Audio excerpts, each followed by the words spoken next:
All right. Good morning, Madison Hills. Good morning. Good morning. It's good to see every one of you all here today. If you all are in the foyer, can go ahead and make your way in. We will get started here in just a little bit. My name is Wes. I get to be one of the deacons here at Madison Hills. It's great to be with you once again. I know things are a little bit hectic with the holiday season, but it is good to see each one of you here with us today, this morning. I know next week's probably a little bit more hectic for some of you also. Appreciate you spending some time with us here this morning. Well, they only gave me one announcement. I think they don't want me to stay up on the stage here too long today. So we've got to, hey, no clapping allowed for that. We do have an awesome service for you here this morning. Make sure you have your phones ready is all I'm going to say. Make sure you have your phones ready and on video mode. You're going to want to see this and probably take some pictures or some video here in just a little bit. The only announcement I have is we will have a candlelight service tonight at 6:30 here at the church, and that's all we have. All right, so we will turn it over. I'm not really sure what's next, so whatever happens, happens.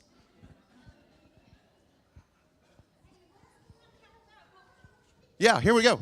So we didn't have a meeting at the beginning. Can you guys stand and say hi so that we can get on stage?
Okay.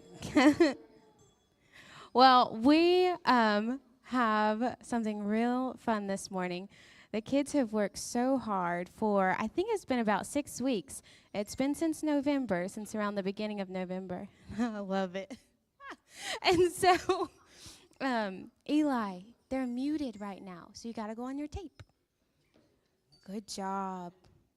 All right, so we are going to have the kids doing handbells this morning, and this is a first for them. So they have learned an intro into a new instrument, and I am just so proud of them.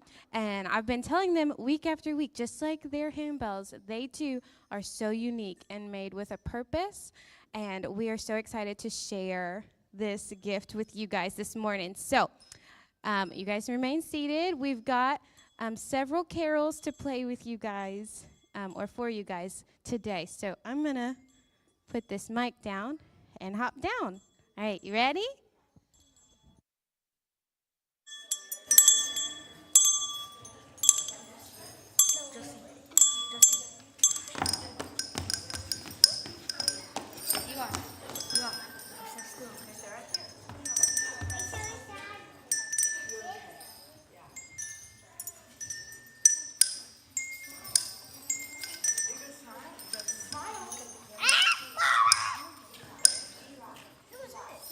The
give it up for them one more time. Way to go. Good job. Okay, you guys can put your handbells right down on the floor real gently. Good job. And then they will need to go back to their parents because we have a family worship service today. So you guys can go ahead and roll the bumper while we go ahead off the stage.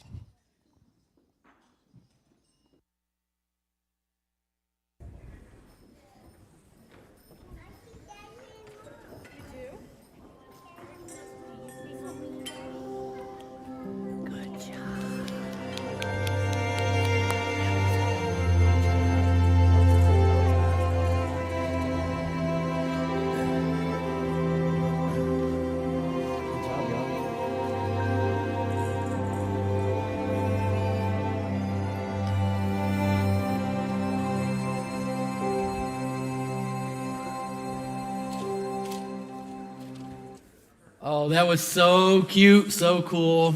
Somebody told me I had a hard act to follow. They're so right. That was so good, so good. So you all have done really good the past couple of weeks with getting these quotes from the Christmas movies and getting them in order. I've been really impressed. So I thought we would up the game this morning, okay? So we're not going to look at just Christmas movies or things like that. We're going to look at number ones, okay? Number ones. All of these are number one in their category. So go ahead and find your partner, whoever you came with, somebody beside you, in front of you, behind you, whatever. Just find somebody to buddy up with and collaborate. But we're going to look at number ones here, and I want to see if anybody gets all five, okay? But we're going to start out number one game, okay? This is the number one game, actually, of all time that has been sold board game wise. Number one. What do you got?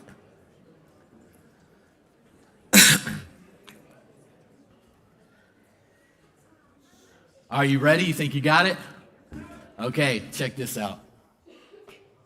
Number one game. Checkers. Yes. Check. Anybody get it? Okay, couple. All right. All right, what we got next? Number one food. Now listen, here's the clarification though. Here's how we're qualifying this. This is the number one Christmas food, okay? But it's a side dish. I didn't know this, but a lot of people just go all out for Christmas like they do Thanksgiving. So turkey and ham was number one, like entree. This is number one side dish, Christmas side dish. What is it? You got about 10 seconds.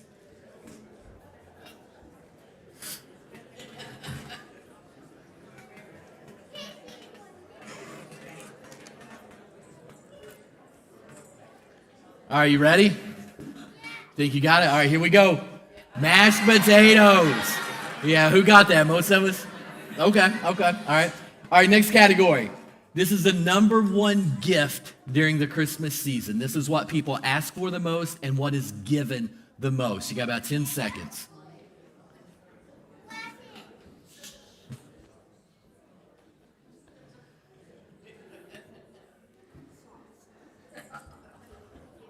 All right, you ready? Feel confident? All right, here we go. It's clothing. Yeah, anybody get that one? Yeah, one or two? Okay. All right, here we go. Number one song. This is the number one Christmas song. And some research says number one Christmas song of all time. Okay, so number one.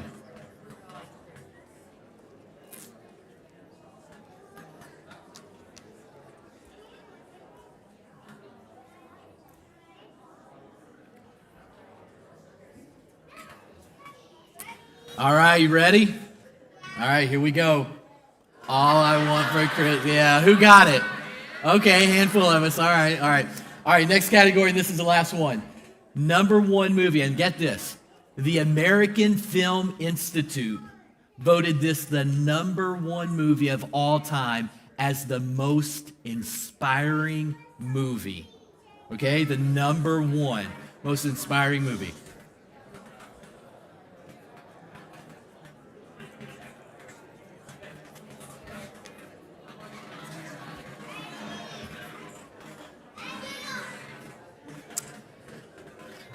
All right, who's confident that you got it? Show me your hands if you think you got it. Okay, all right, let's see what it is. It's a Wonderful Life. Yeah, okay, so most of you got it. Good, okay. All right, good. Do you know, actually, we have some actors with us this morning? Michelle and I actually got to see It's a Wonderful Life performed at the Leeds Theater in Winchester, and we all know Mr. and Mrs. Martini. Aaron and Jessica Simon. Yeah, they did a phenomenal job. They were just great. Well done in the show. It was phenomenal. Really, really good. So if you're anything like me, I don't know if Michelle's like this. Sometimes we rub each other the wrong way. We went to see a show, Les Mis, in Cincinnati at the Aronoff Center. And Michelle gets a little emotional. She's in house this morning, so I'm not going to look at her while I'm telling the story. So we're sitting there, and we got really good seats, like kind of up front and everything, and it's this powerful music, just this very dramatic moment. And I realized, I'm into it, and I'm focused, and something keeps shaking me, and I'm like, what is happening? And I look over, and Michelle is bawling. Like, it's shaking the whole roll. She's like crying so hard. But we engage movies differently in shows, right? But do you do anything like this? You see a scene, and you see the character, like George Bailey, a man who is filled with purpose, and he just doesn't see it. He's blind to how valuable he is to the people that love him. He's blind to how valuable he is to his community. And he can't see it, so he wants to go and just jump off this bridge and end it all. And when you're watching scenes like that, if you're anything like me, it's like, no! Or you just want to scream, right? Don't jump!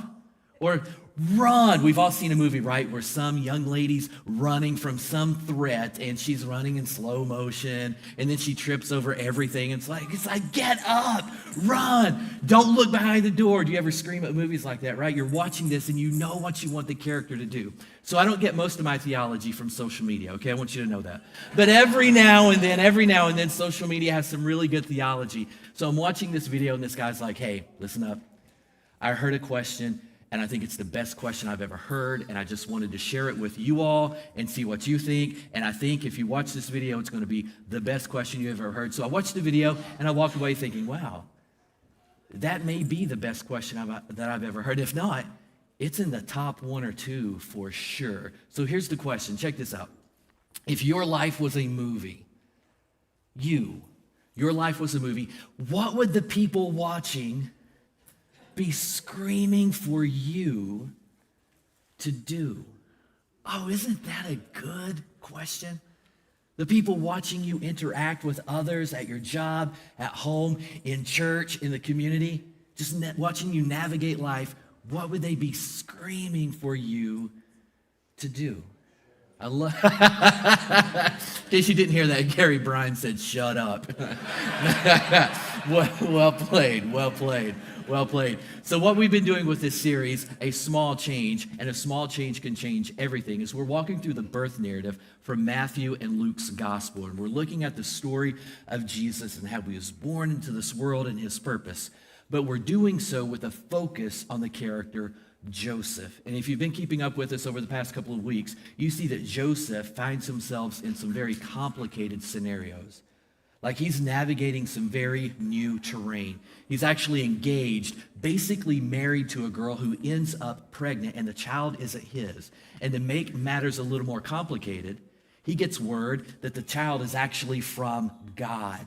So the whole situation is sus, if you will. And if you're watching Joseph's story, some of us may think, Joseph, leave. Or Joseph, run, buddy. Or Joseph, trust. Joseph, don't give up. Or as the angel said to Joseph in the Gospel of Matthew, Joseph, here's what I want you to do because God's watching your life.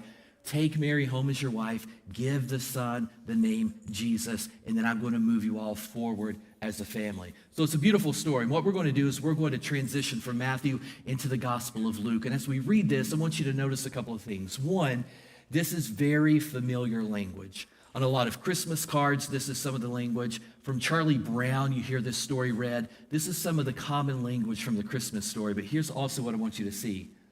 It's very bland. It's just normal. It's routine, if you will. There's just this event that's happening that they're to be a part of, and Luke traces them going and actually engaging this event. That's it. Kind of like you and I. We go to work. We go grocery shopping. You order presents for Christmas online.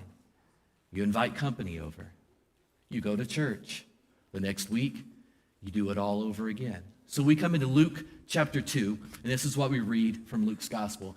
In those days, Caesar Augustus, and when we read this, I want you to know that those in the first century, like if we were watching their lives, this is a very emotional phrase here.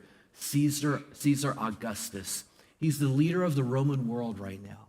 And he was viewed in the Roman Empire as a deity, as a god.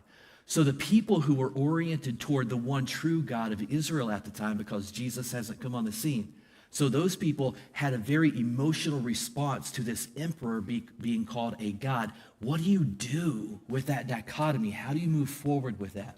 So in the days of Caesar Augustus, he issued a decree that a census should be taken of the entire Roman world. And everyone, just as routine, because this is what you do, you pay taxes, you renew your car registration, everyone went to their own town to register. We keep going. Joseph also went up from the town of Nazareth in Galilee to Judea, to Bethlehem, the town of David, because he belonged to the house of the line of David. Now hold that slide for a second. You see, it's just normal stuff. This is what they did in the first century world. And what's cool about this story, though, is that Caesar Augustus issued a decree. So Joseph is following this. So he's going and making these moves because of Caesar Augustus. But God is in control of this. So he's also making these moves because of the hand of God at work, listen, at work in the normal, everyday, ebb and flow, grind of life. That's going to become very important in just a moment. We continue with the story.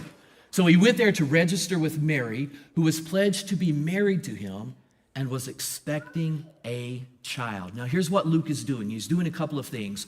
One, he is going to put Jesus on the global stage. If you'll remember this, we've talked about this before. Matthew wrote largely to a Jewish audience. So when he talks about the birth of Jesus, he does so in a way that makes sense to the Jewish community. That's why he traces Jesus back to their great-grandfather, Abraham. But when you read Luke's gospel, Luke puts Jesus on a global stage. Jesus isn't just for Jews, he's for Gentiles, non-Jewish people, everyone. So Luke traces the history of Jesus back to Adam because Christ has come for everyone. So what Luke is doing, number one, is he's putting Jesus on the global stage. Number two, and this is where you and I can step into this story. Number two, he's putting Joseph right in the middle of all of this. He's putting Joseph right in the middle of all of this. That's important. I had a great conversation with a lady just last week. We're at a coffee shop. We're talking about purpose, and she opens up one of the questions that I get a lot as a pastor. Hey, I'm trying to sort out my purpose. Can you help me sort out my purpose? And this is why I love this story, especially with a focus on the narrative of Joseph. Us pastors run the risk of talking about purpose in a way that makes it sound like every single day, everyone should be 100% in tune, like laser focused on the reason they were created. And there's a very special reason that you were created, every single one of you, and you need to be fulfilling that every day. Now, as a pastor for 25 years, I've come to realize that that causes a lot of angst in people. A lot of people to ask, I don't know my purpose. I see other people doing things, and the way they talk about the rhythm of life, it's like they're locked in to what God wants them to do. And I just don't know how to get there. I don't know how to do that. I don't know how to identify my purpose. So here's what I want to tell you just for a moment about purpose. Purpose can be general or specific. And if God wants something very specific from you, he will be 100% clear with you. For example, hey, Joseph, I want you to take Mary home as your wife. Hey, Joseph, I want you to give this child that isn't yours the name Jesus. Hey, Joseph, I want you to take Mary and the child. I want you to take them to Egypt and hang out for a while. Hey, Joseph, I want you to move from Egypt back to Israel. Hey, Joseph, I want you to leave Israel and go into Nazareth. Very specific. Now, while Joseph is on his way to Egypt, it gets general. While Joseph and the family are hanging out in Nazareth, it gets a little general. And that's where it can get a little cloudy for us and for you and I to think, what is my purpose? Here's what I want to argue this morning. Most of you are probably already living out your purpose, and you don't even know it. The everyday grind of life as you're moving toward Egypt, back to Israel, as you're moving up to Nazareth, as you're thinking about this relationship that you're leaning into because it's complicated, but you know you should be a part of it, you are fulfilling your purpose. Biblically, it sounds like this. Listen to some of these verses. Now, this isn't on the slide, so I want you to hear them. 1 Corinthians 10:31. Whether you eat or drink, whatever you do, do it for the glory of God. You're fulfilling your purpose when you glorify God through your everyday behaviors. 1 Thessalonians 5:16 and 18. Listen to these words. Always be joyful. Never stop praying. Be thankful in all circumstances. Listen to this. For this is God's will for those of you who belong to Jesus Christ. You're fulfilling your purpose. Listen to this, Philippians 2:13. It is God who works in you to will and to act according to fulfill his good purpose. So if it's specific, God is going to be specifically clear with you. The tension will be not that you don't know what to do. You know what to do. It's just that's going to be awkward, embarrassing, complicated, difficult, put me in a hard spot, cost me some time or money or energy, so I'm not sure I want to do that. But when the will of God or the purpose that you think you have is cloudy, that's when you rely upon him to act in you according to his purpose. So what we're seeing with Joseph is he's making this small change where it's not just about him and what he wants. His purpose is wrapped up in the purpose of God, so he's in tune with that. So he's able to navigate life really, really well. For example, I heard this story, and let me know if you track with this. It goes something like this, and this is just kind of like an extra biblical proverb, if you will. A person said, hey, what is my purpose in life? And a voice answered, well, what if? What if I told you that you fulfilled your purpose when you took an extra hour to talk to that kid about his life? Or when you paid for that young couple's lunch in the restaurant? When you saved that dog in traffic? When you were there for your brother? When you tied your father's shoes? You see, your problem is that you equate your purpose with your goals, your ambition. But that's not how it works. When you choose to act out of kindness, compassion, and love, you're already aligned with your true purpose. You don't need to look any further. Does that resonate with you? Again, the Bible would say it. Whatever you do, do it for the glory of God. Be joyful. Continue to pray. Give thanks, and you're fulfilling the will of God. Make sure you're in tune with the Father and allow him to work in you through these everyday, routine, regimented things that we do in the grind of life. Going up to register for a census.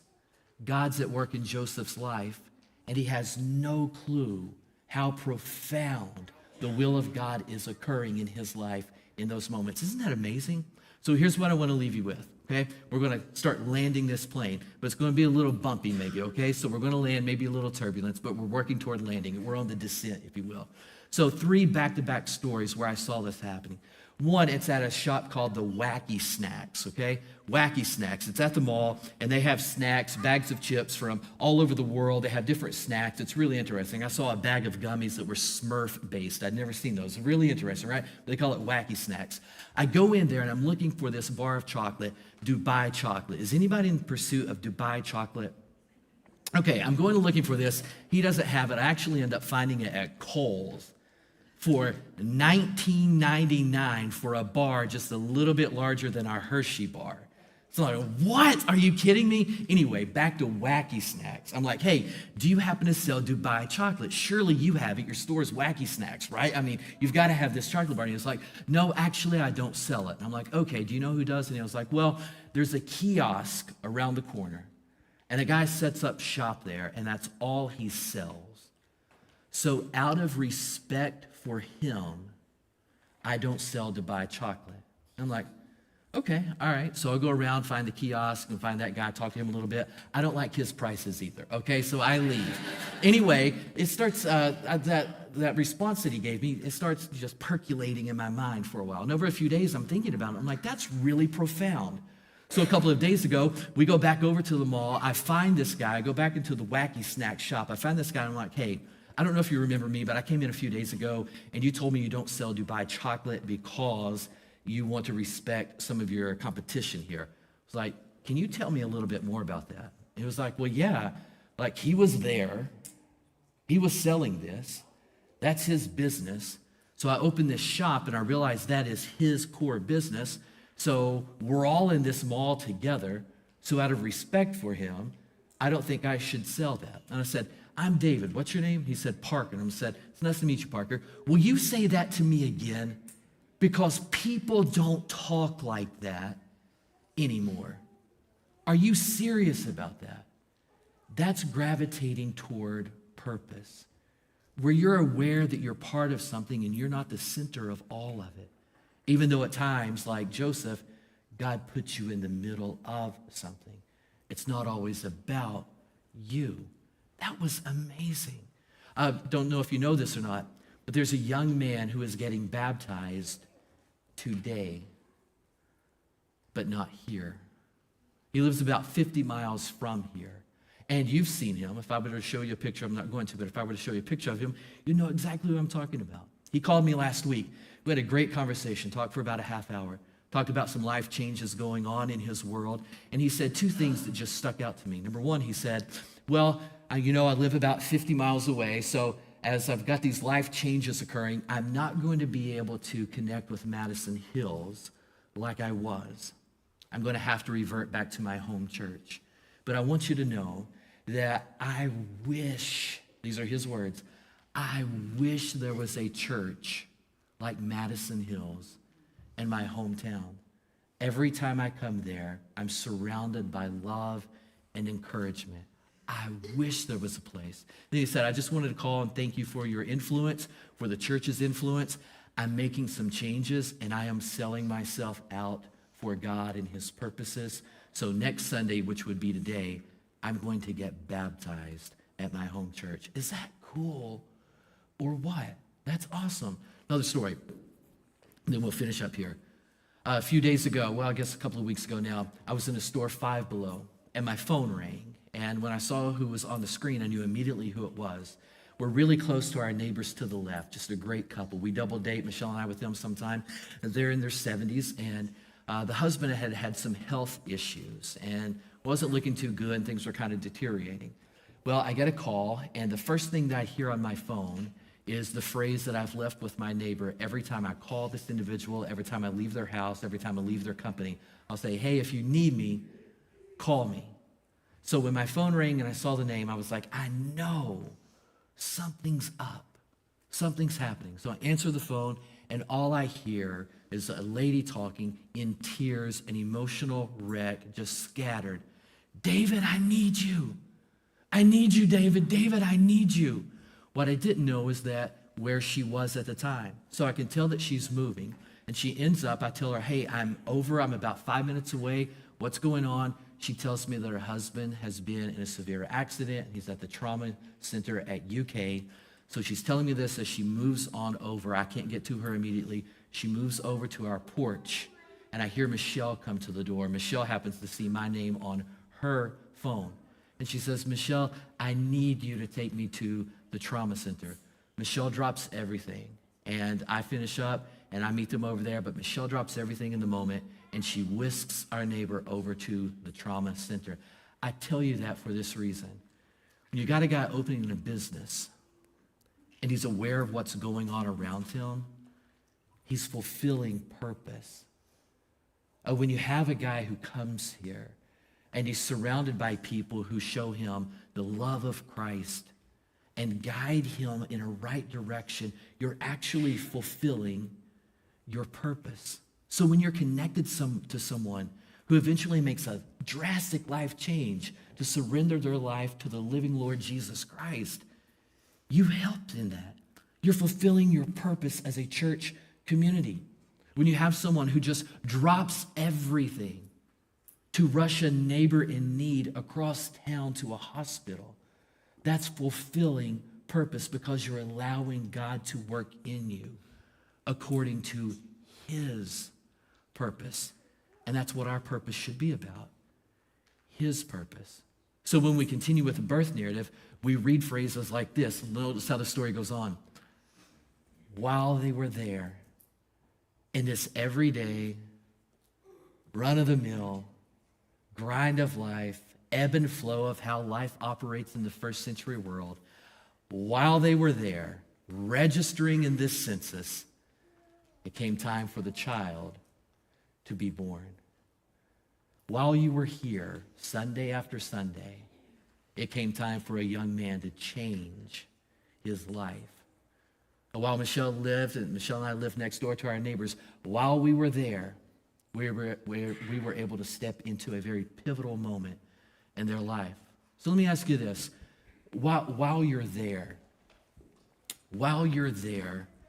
at a graduation or a party, a wedding, while you're there in an argument, while you're there at the family's house because you're celebrating Christmas and there's some dysfunction and there's some distortion going on in the family dynamic, while you're there in the everyday grind of your life, what's going on?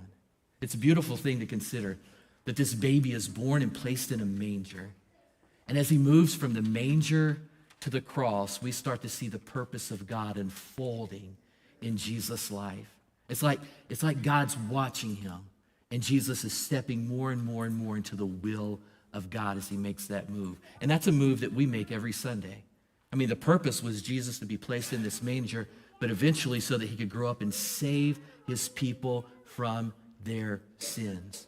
So when Jesus puts this meal that we call communion into practice, and he says, this is my flesh, this is my blood, it's an invitation to join in that journey, just like Joseph. It's an invitation to align your ways with his ways.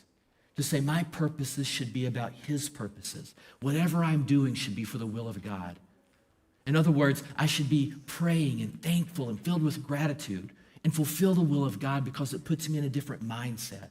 And we could say it like this, and here's what I want us to do. We're going to take communion. We're going to do it right now. This is the setup for us to take communion. So when we take this communion, here's what I want you to think about. What's going on in your life? Like, while you're there, and you get to define there, if God was watching you while you're there, what would he be screaming for you to do? And that's what I wanted you to think about as we take this, because as we take this and we indulge this, we're accepting the invitation to align our life with the life, message, and ministry of Christ. We are crucifying ourselves. We're dying to ourselves. We're dying to our sin and our ways so that we can fulfill his purpose and allow his purpose to work its way out in our lives. So again, we'll get quiet. You take this, and then I'll lead us out of it. But if God was watching your life, what would he be screaming for you to do?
God, we thank you so much for what Christmas represents, which is an opportunity for us to get a better understanding of your ways and your purpose so that we can align our ways and our purpose with you.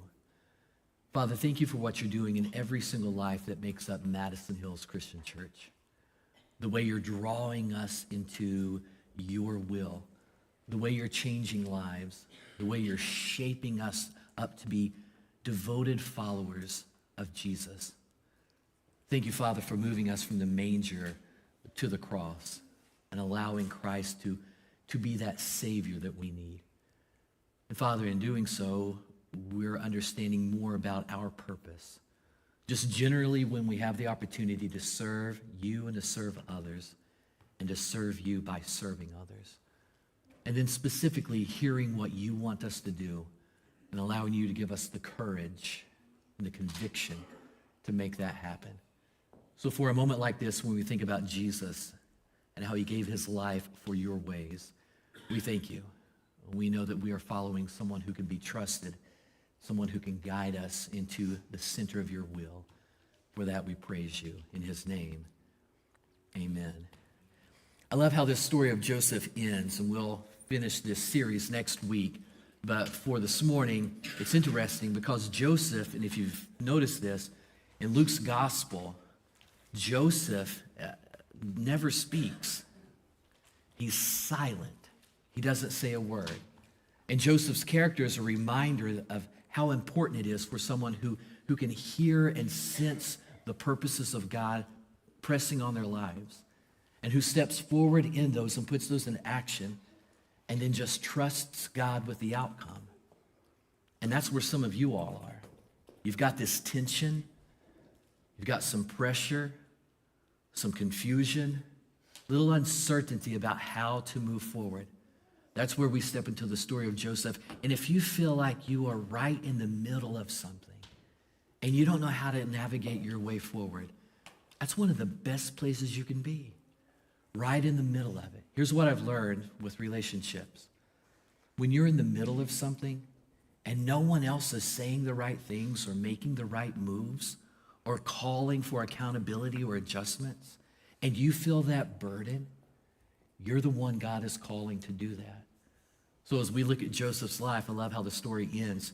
We come to Luke 2:16, and I love how Luke words this. So they hurried off. This is right after an angel comes to the shepherds and says, hey, a baby's been born in a manger. He's Christ the Lord. Go and see what's happening. So they hurried off, and they found Mary and Joseph and the baby who was lying in the manger. And I don't know if it's intentional by Luke or not. I just love it. They found Mary and Joseph and the baby. And there's Joseph, right in the middle of all of it. That's why we're looking at his story. So when you align your ways with the ways of God, you're fulfilling your purpose.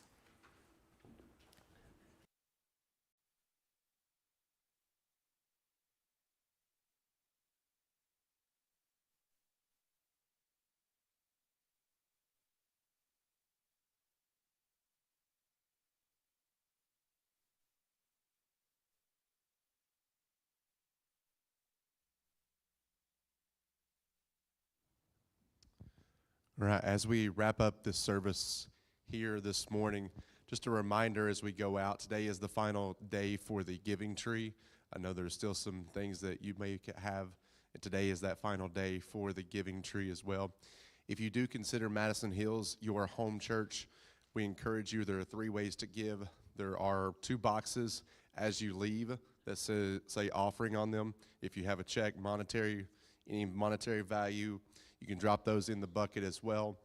Also, you can give online or the mail as well to help support the mission and vision here at Madison Hills. Everyone, hope you all have a very Merry Christmas, safe travels if you are traveling anywhere, and we will see you back next Sunday.